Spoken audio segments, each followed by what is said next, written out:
केडा हो भारतको दामी wicket keeper batsman Dinesh Karthik र हालको आरसीबी को कोचिङ स्टाफमा रहेका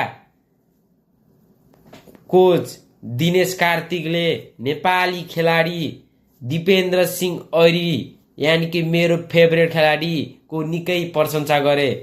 उनले भने एरी खेलको तीन पक्षमै ब्याटिङ बलिङ र फिल्डिङमा योगदान दिन क्षमता भएको खेलाडी हो भनेर उनले भने।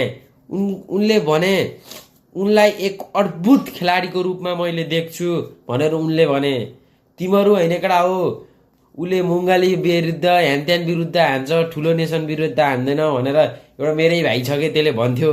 देखिस् मेरो भाइ दिपेन्द्र सिंह ऐरी भनेको मैदानको हिरो मैदानको टाइगर। अब दिपेन्द्र सिंह ऐरीले पर्सिको गेम इटली वेस्ट इन्डिज स्कटल्यान्डलाई नि धोबी हानेर गेम जिताएपछि बल्ल भन्छ दिपेन्द्र सिंह ऐरीले गेम जितायो है भनेर। देखिस् हिजोको 44 रन 2 विकेट।